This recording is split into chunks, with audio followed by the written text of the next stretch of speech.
성부와 성자와 성령의 이름으로 아멘. 요한복음. 이 복음서는 다른 복음서들과는 조금 다릅니다.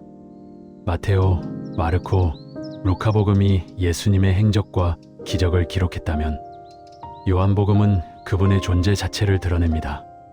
예수님은 누구신가? 그분이 우리에게 주신 사랑은 무엇인가? 우리는 어떻게 그 사랑 안에서 살아갈 수 있는가? 이 세 가지 질문에 대한 답이 바로 요한복음입니다. 오늘 이 시간 동안 여러분의 모든 걱정과 근심을 잠시 내려놓으시기 바랍니다. 편안한 자세로 말씀이 여러분의 마음에 스며들도록 허용해 주세요. 지금부터 시작하겠습니다. 제1장 말씀이 사람이 되시다.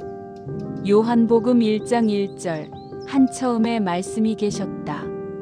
말씀은 하느님과 함께 계셨는데 말씀은 하느님이셨다. 한처음 모든 것이 시작되기 전 시간도 공간도 우주도 존재하지 않던 그때 오직 한 가지만이 존재했습니다. 말씀. 이 말씀은 단순한 언어가 아닙니다. 이것은 창조의 능력이며 생명의 근원이고 사랑의 본질입니다. 말씀이 사람이 되시어 우리 가운데 사셨다. 우리는 그분의 영광을 보았다. 은총과 진리가 충만하신 아버지의 외아들로서 지니신 영광을 보았다. 여기서 우리는 가장 놀라운 진리를 발견합니다. 저 높고 멀리 계실 것만 같던 하느님께서 우리와 똑같은 사람의 몸으로 이 땅에 오셨다는 것입니다. 왜 오셨을까요?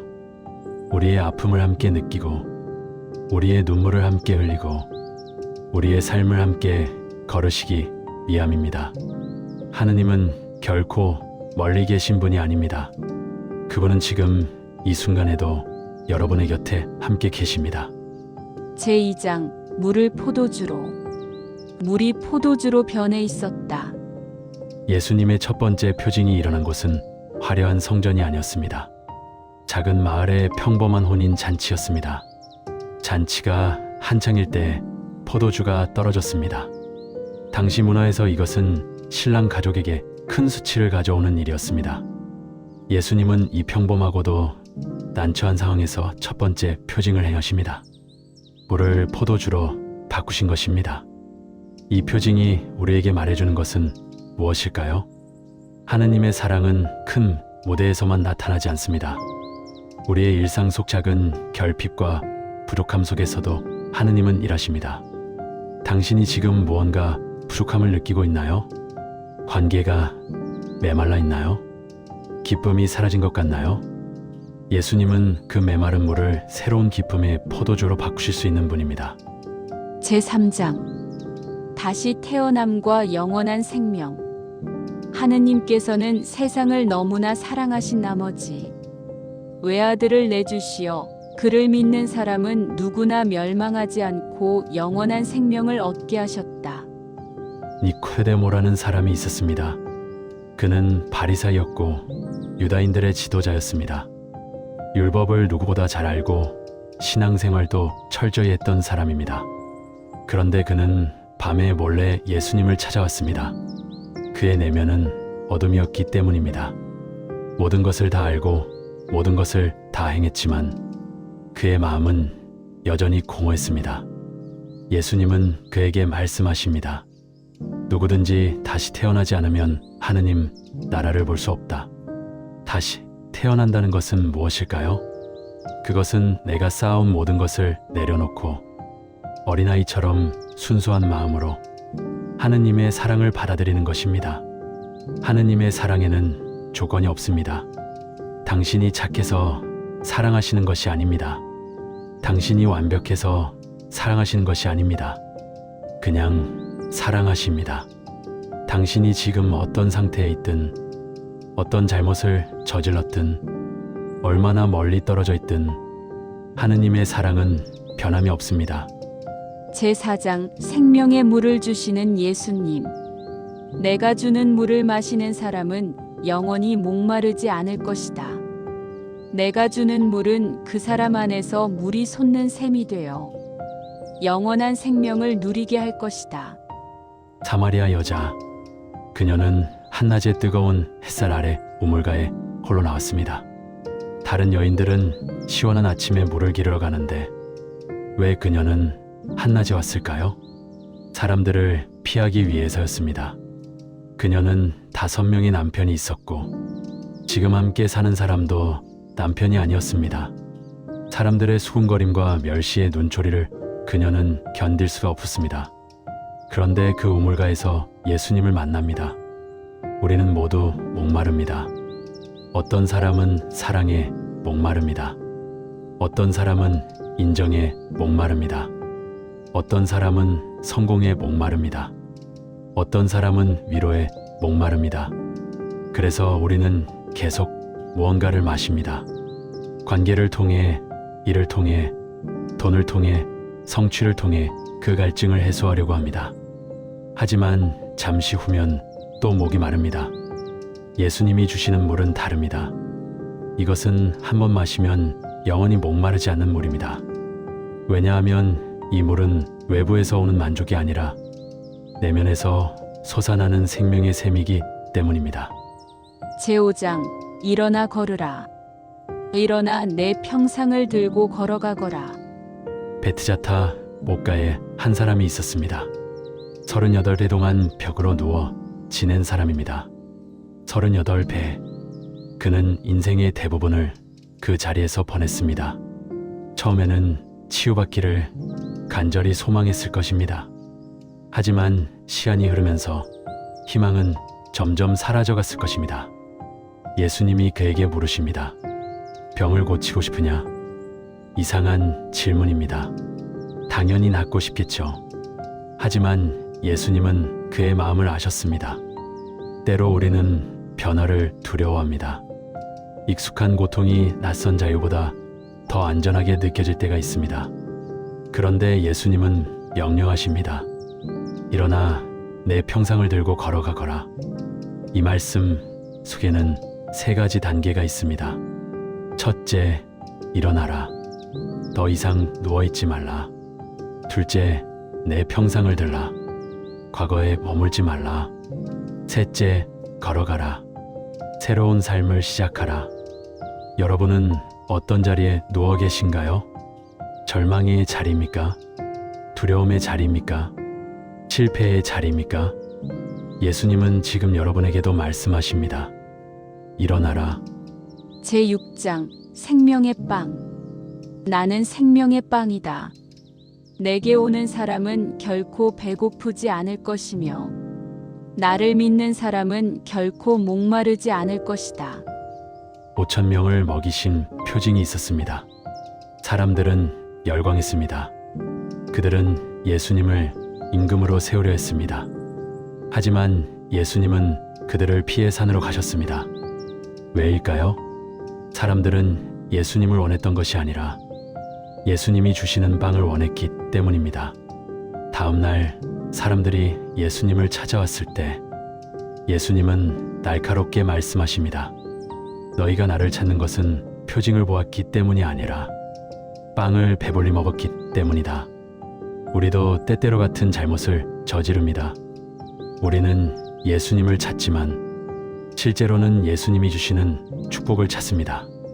치유를 원하고 평화를 원하고 성공을 원하고 문제 해결을 원합니다. 하지만 예수님을 원하지는 않습니다. 예수님은 말씀하십니다. 나는 생명의 빵이다. 예수님은 우리에게 필요한 것을 주시는 분이 아니라 예수님 자체가 그에게 필요한 그분입니다. 제7장부터 8장 세상의 빛. 나는 세상의 빛이다. 나를 따르는 이는 어둠 속을 걷지 않고 생명의 빛을 얻을 것이다. 예루살렘의 초막절이 되었습니다. 이 축제 기간 동안 성전에는 거대한 등잔에 불이 켜집니다. 그 빛은 예루살렘 전체를 밝혔습니다. 바로 그때 예수님이 선포하십니다. 나는 세상의 빛이다. 빛이 없다면 우리는 아무것도 볼 수 없습니다. 방향을 잃고 헤매게 됩니다. 두려움에 사로잡힙니다. 현대를 살아가는 우리도 마찬가지입니다. 정보는 넘쳐나지만 진리는 보이지 않습니다. 선택지는 많지만 올바른 길은 불분명합니다. 관계는 많지만 진정한 연결은 느껴지지 않습니다. 우리는 어둠 속을 걷고 있습니다. 그런데 예수님은 말씀하십니다. 나를 따르는 이는 어둠 속을 걷지 않고 빛은 어둠을 없애는 것이 아닙니다. 빛은 어둠 속에서도 길을 보게 합니다. 예수님을 따른다는 것은 인생에서 어려움이 없어진다는 뜻이 아닙니다. 어려움 속에서도 길을 잃지 않는다는 뜻입니다. 그리고 예수님은 이어서 말씀하십니다. 너희는 진리를 깨닫게 될 것이다. 그리고 진리가 너희를 자유롭게 할 것이다. 진정한 자유는 무엇을 할 수 있느냐가 아니라 무엇이 진실인지를 아는 것입니다. 제9장부터 10장 착한 목자. 나는 착한 목자다. 착한 목자는 양들을 위하여 자기 목숨을 내놓는다. 태어날 때부터 눈먼 사람이 있었습니다. 제자들이 예수님께 물었습니다. 스님, 저 사람이 눈먼 사람으로 태어난 것이 누구의 죄 때문입니까? 자기 죄입니까? 부모의 죄입니까? 당시 사람들은 고통에는 반드시 이유가 있다고 믿었습니다. 누군가의 죄 때문이라고 생각했습니다. 하지만 예수님의 대답은 충격적입니다. 저 사람이 죄를 지은 것도 아니고 그 부모가 지은 것도 아니다. 다만 저 사람에게서 하느님의 일을 드러내시려는 것이다. 고통에는 항상 이유가 있는 것은 아닙니다. 하지만 고통에는 항상 의미가 있을 수 있습니다. 예수님은 그를 고쳐주셨습니다. 그런데 놀라운 것은 바리사이들이 이 치유를 기뻐하지 않았다는 것입니다. 오히려 그들은 화를 냈습니다. 안식일에 치유했다는 이유로 말입니다. 종교 지도자들은 규칙에는 관심이 있었지만 사람에게는 관심이 없었습니다. 그래서 예수님은 말씀하십니다. 나는 착한 목자다. 착한 목자와 삭군의 차이는 무엇일까요? 삭군은 양들이 위험에 처하면 도망칩니다. 양들은 그에게 단지 일일 뿐이니까요. 하지만 착한 목자는 양들을 위해 목숨을 내놓습니다. 양들은 그에게 생명이니까요. 예수님은 우리를 위해 목숨을 내놓으신 착한 목자입니다. 당신이 길을 잃었을 때 예수님은 99마리를 두고 당신을 찾으러 오십니다. 제11장부터 12장 부활과 생명. 나는 부활이요 생명이다. 나를 믿는 사람은 죽더라도 살고 또 살아서 나를 믿는 모든 사람은 영원히 죽지 않을 것이다. 나자로가 죽었습니다. 마르타와 마리아는 예수님께 전가를 보냈습니다. 주님, 보십시오. 주님께서 사랑하시는 이가 병들었습니다. 그런데 예수님은 바로 오지 않으셨습니다. 이틀을 더 머무르셨습니다. 그 사이에 라자로는 죽었고 무덤에 묻혔습니다. 예수님이 도착했을 때 마르타가 원망 섞인 목소리로 말합니다. 주님께서 여기에 계셨더라면 제 오빠가 죽지 않았을 것입니다. 우리도 때때로 이렇게 생각합니다. 하느님, 왜 그때 도와주지 않으셨나요? 왜 늦으셨나요? 왜 막지 않으셨나요? 그런데 예수님의 대답을 들어보세요. 나는 부활이요 생명이다. 나를 믿는 사람은 죽더라도 살 것이다. 예수님이 늦게 오신 이유는 더 큰 표징을 보여주시기 위함이었습니다. 병을 고치는 것보다 죽은 이를 살리는 것이 더 큰 표징입니다. 그리고 예수님은 무덤 앞에서 큰 소리로 외치십니다. 나자로야, 이리 나와라. 죽은 지 나흘이나 된 나자로가 무덤에서 나왔습니다. 이 표징이 우리에게 말해주는 것은 무엇일까요? 예수님에게는 너무 늦은 때가 없다는 것입니다. 예수님에게는 불가능한 일이 없다는 것입니다. 당신의 인생에서 죽은 것처럼 느껴지는 것이 있나요? 희망이 완전히 사라진 것처럼 보이는 영역이 있나요? 예수님은 지금도 그 무덤 앞에서 외치십니다. 나와라. 제13장 사랑의 계명. 내가 너희에게 새 계명을 준다. 서로 사랑하여라. 내가 너희를 사랑한 것처럼 너희도 서로 사랑하여라. 최후의 만찬.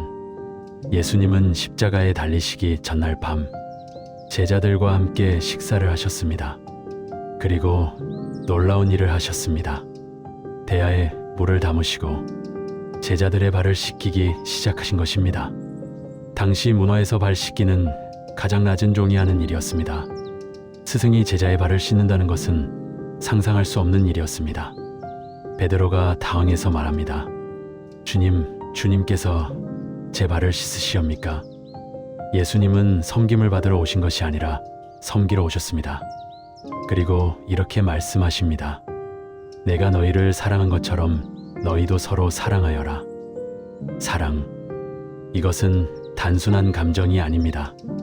이것은 선택이고 행동이고 희생입니다. 예수님의 사랑은 조건이 없었습니다. 제자들이 완벽해서 사랑하신 것이 아닙니다. 베드로는 곧 예수님을 부인할 것이고, 유다는 예수님을 배신할 것이고, 다른 제자들은 모두 도망칠 것입니다. 예수님은 이 모든 것을 아시면서도 그들의 발을 씻기셨습니다. 이것이 사랑입니다. 제14장부터 15장. 평화와 일치. 마음에 근심하지 마라. 하느님을 믿고 또 나를 믿어라. 제자들은 두려웠습니다. 예수님이 떠나신다고 하셨기 때문입니다. 그들은 3년 동안 예수님과 함께 지냈습니다. 예수님이 그들의 전부였습니다. 그런데 이제 떠나신다니 제자들의 마음은 온통 근심으로 가득했을 것입니다. 그때 예수님이 말씀하십니다. 마음에 근심하지 마라. 예수님은 제자들의 두려움을 아셨습니다. 그래서 이러하십니다. 하느님을 믿고 또 나를 믿어라. 믿음은 모든 것이 잘 될 거라는 낙관주의가 아닙니다. 믿음은 어려움이 와도 하느님께서 함께 하신다는 확신입니다. 토마가 물었습니다.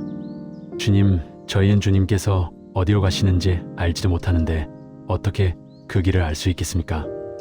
예수님의 대답은 명확합니다. 나는 길이요, 진리요, 생명이다. 예수님은 길을 아시는 분이 아닙니다. 예수님은 길 그 자체이십니다. 우리가 어디로 가야 할지 몰라도 괜찮습니다. 예수님을 따라가기만 하면 됩니다. 그리고 예수님은 계속해서 말씀하십니다. 나는 참포도나무요, 너희는 가지다. 가지는 나무에서 떨어지면 죽습니다. 가지는 홀로 열매를 맺을 수 없습니다. 우리도 마찬가지입니다. 예수님과 연결되어 있을 때만 우리는 진정한 열매를 맺을 수 있습니다. 세상은 우리에게 독립을 가르칩니다. 혼자 힘으로 해내라. 스스로 강해져라. 하지만 예수님은 다르게 말씀하십니다. 나를 떠나서는 너희가 아무것도 하지 못한다. 이것은 우리를 무능력하게 만드는 말이 아닙니다. 오히려 우리를 자유롭게 하는 말입니다. 나 혼자 모든 것을 책임질 필요가 없습니다. 예수님과 함께라면 충분합니다. 제16장부터 17장. 세상을 이기신 주님. 세상에서는 너희가 고난을 겪을 것이다. 그러나 용기를 내어라. 내가 세상을 이겼다. 예수님은 제자들에게 거짓말을 하지 않으셨습니다. 나를 따르면 모든 것이 순탄할 것이다. 이렇게 말씀하지 않으셨습니다. 오히려 정직하게 말씀하셨습니다. 세상에서는 너희가 고난을 겪을 것이다. 고난. 인생을 살다 보면 반드시 어려움이 옵니다. 아프고 힘들고 외롭고 두려운 순간들이 있습니다. 이것은 믿음이 부족해서가 아닙니다. 이것은 인생의 일부입니다. 하지만 예수님은 여기서 멈추지 않으십니다. 용기를 내어라. 내가 세상을 이겼다. 용기를 내어라. 이 말은 두려워하지 말라는 뜻이 아닙니다. 두려움이 있어도 앞으로 나아가라는 뜻입니다. 왜냐하면 예수님이 이미 승리하셨기 때문입니다. 우리가 싸워서 이기는 것이 아닙니다. 예수님이 이미 이기셨고 우리는 그 승리 안에 있는 것입니다. 그리고 예수님은 하늘을 우러러 기도하십니다. 제자들을 위한 기도였습니다. 우리를 위한 기도였습니다. 예수님은 십자가에 달리시기 직전 우리를 위해 기도하셨습니다. 그리고 지금도 하늘에서 우리를 위해 기도하고 계십니다. 제18장부터 19장 십자가의 길. 다 이루어졌다. 겟세마니 동산. 예수님은 피땀을 흘리며 기도하셨습니다. 아버지께서는 무엇이든 하실 수 있으시니 이 잔을 저에게서 거두어 주십시오. 그러나 제가 원하는 것이 아니라 아버지께서 원하시는 것을 하십시오. 예수님도 두려워하셨습니다. 예수님도 고통을 피하고 싶으셨습니다. 예수님은 완전한 하느님이시지만 또한 완전한 사람이셨습니다. 그런데 군인들이 와서 예수님을 체포했습니다. 빌라도 앞에 서신 예수님. 빌라도가 물었습니다. 내가 유다인들의 임금이냐? 예수님은 대답하셨습니다. 내 나라는 이 세상에 속하지 않는다. 세상의 임금들은 군대로 싸우고 권력으로 다스립니다. 하지만 예수님의 나라는 다릅니다. 예수님은 사랑으로 다스리시고 희생으로 승리하십니다. 골고타 언덕 십자가가 세워졌습니다. 예수님의 손과 발에 못이 박혔습니다. 사람들은 조롱했습니다. 내가 하느님의 아들이거든 십자가에서 내려와 봐라. 예수님은 내려오실 수 있었습니다. 천사들을 부르실 수도 있었습니다. 하지만 내려오지 않으셨습니다. 왜일까요? 우리를 사랑하셨기 때문입니다.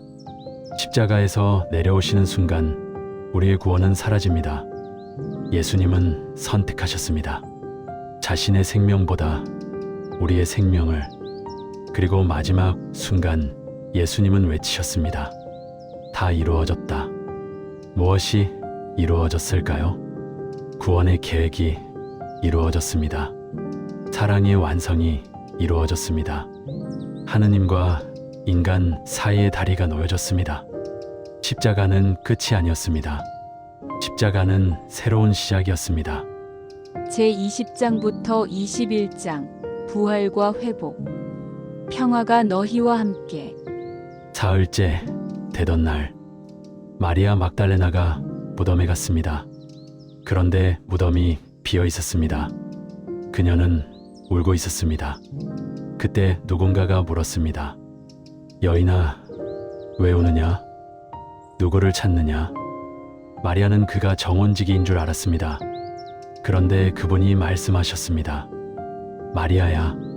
그 목소리, 그 부르심. 마리아는 깨달았습니다. 나뿐이. 예수님은 죽음에서 살아나셨습니다. 제자들은 두려움에 문을 잠그고 숨어 있었습니다. 그런데 예수님이 그들 가운데 나타나셨습니다. 문을 열지도 않으셨습니다. 그냥 나타나셨습니다. 그리고 첫 마디로 이렇게 말씀하셨습니다. 평화가 너희와 함께. 화를 내지 않으셨습니다. 책망하지 않으셨습니다. 왜 도망갔느냐? 고 묻지 않으셨습니다. 그저 평화를 선포하셨습니다. 토마는 믿지 못했습니다. 나는 내 눈으로 그분의 손에 있는 못자국을 보고 내 손가락을 그 못자국에 넣어보고 또 내 손을 그분 옆구리에 넣어보지 않고는 믿지 못하겠소. 일주일 후 예수님이 다시 나타나셨습니다. 그리고 토마에게 말씀하셨습니다. 내 손가락을 여기 대보고 내 손을 보아라. 내 손을 뻗어 내 옆구리에 넣어보아라. 그리고 의심을 버리고 믿어라. 예수님은 토마를 비난하지 않으셨습니다. 오히려 그의 의심을 이해하시고 그가 필요한 것을 주셨습니다. 마지막 장면, 티베리아스 호수가. 베드로와 제자들은 고기를 잡고 있었습니다. 하지만 밤새도록 아무것도 잡지 못했습니다. 새벽이 되었을 때 해변에 누군가가 서 계셨습니다. 얘들아, 무엇 좀 잡았느냐? 못 잡았습니다. 그물을 배 오른쪽에 던져라. 그러면 고기가 잡힐 것이다. 그물을 던지자 그물이 찢어질 만큼 많은 고기가 잡혔습니다. 요한이 외쳤습니다. 주님이십니다. 베드로는 옷을 걸치고 물에 뛰어들어 헤엄쳐서 예수님께 갔습니다. 해변에는 이미 불이 피워져 있었고 물고기와 빵이 준비되어 있었습니다.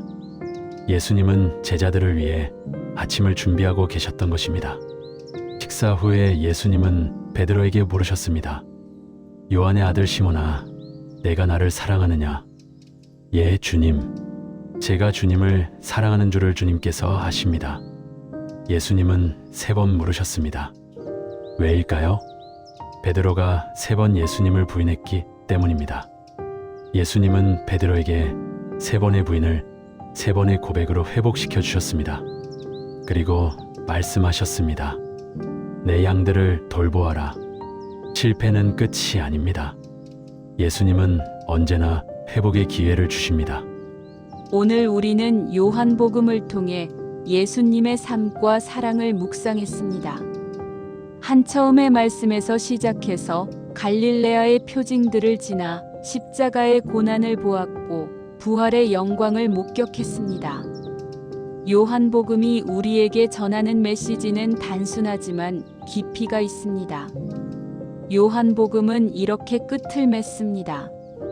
예수님께서 하신 일은 이 밖에도 많다.